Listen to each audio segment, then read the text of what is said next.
So, like I was saying before, I work with Time Incorporated, which is a company, a big media company, part of Time Warner, doing horribly in the stock market. What Time Inc. does is it's a magazine publishing company.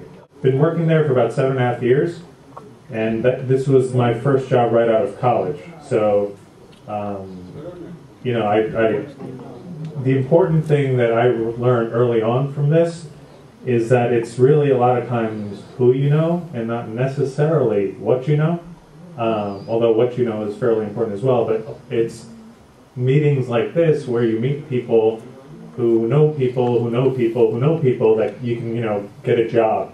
The way I got this job is I had a friend in college, his name was Dave. My family called him Dunger Dave. He was kind of big and goofy. And but this guy, anybody who he would meet, he would remember their name and their face forever. I mean, I haven't seen this kid in about 8 years, and he's not a kid anymore either. But and he'll remember everything that happened over our 4-year college thing, you know, and more. And when I met him, I was like, you know, this guy is probably a good guy to know because he knows a lot of people. And it just happened to turn out that he got an internship at Time Incorporated, and right after school, after I graduated, he was half a year ahead of me, 1 semester ahead of me, so he was already working. As I graduated, I just sent him my resume. He sat next to somebody who was part of the help desk and just, you know, got me in for an interview, and from there it just steamrolled, and I was, before I knew it, I was already working in this company. Not as a manager. I was answering phones, doing computer tech support, which is now being done in India for most companies. So, you know, it's really the thing to take away is make as many contacts as you can, keep in touch with as many people as you can, as early as you can. Burhan, I think you make a very good point, and that is of networking. And that's something that in the field of business you're going to come to over and over and over again. And a lot of people, you know, some people kind of naturally know how to do it. Some people it takes more of an effort. But it's something that if you really want to connect with people and kind of take full advantage of the opportunities that are out there, you really have to get to know people on a personal level. Can you just tell, like, what types of events would you say are good for networking, or how would you say you've gone about doing that? Well, it depends on what level you're at in your career or pre-career. So most universities have job fairs several times a year.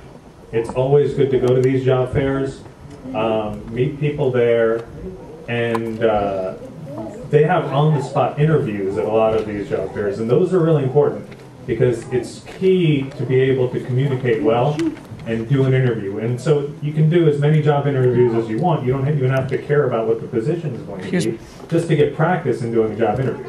Because ultimately, when you get further and further down, you're going to find a job that you really want, and then you'll have had the practice of doing, you know, 8 or 10 job interviews and knowing what kinds of questions they ask and what kind of answers you're going to give them. Other than that, you just have to kind of make mental notes. You know, you have to make mental notes. Oh, I met so-and-so. And a lot of times salespeople do this. I mean, you know, you have to kind of sell your skills and yourself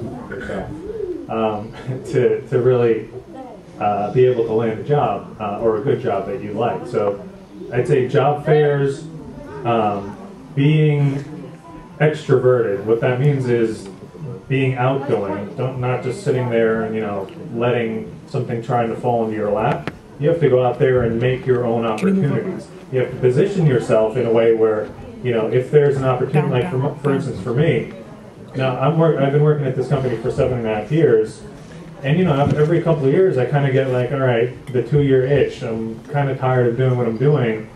What am I going to do now? You know, I want to get promoted or whatever. You have to, even within a company itself, see where there might be opportunities that open up, and then position yourself. Talk to the people who make a difference, the influencers, you know, or the decision makers. You have to influence them in order to, so that they see you as the person who is going to be the prime person to replace XYZ position. So it's really just being personable, meeting people, talking to people, and then remembering who they are, what they do, and making a good impression on them. And another thing you can certainly do is follow up with people. Once you've had that face-to-face interaction, sending them an email or sending them a letter or a card, a thank you card, can make a huge impression on someone, and that'll really make them kind of remember you as opposed to the 15 other people that they met. You have to do something that will distinguish you from whoever else that that they've been interviewing or talking to. So yeah, if you a thank you. I've heard all kinds of crazy stories where people spray like cologne on a thank you card or perfume, whatever. So whatever will get people to remember you in a positive way.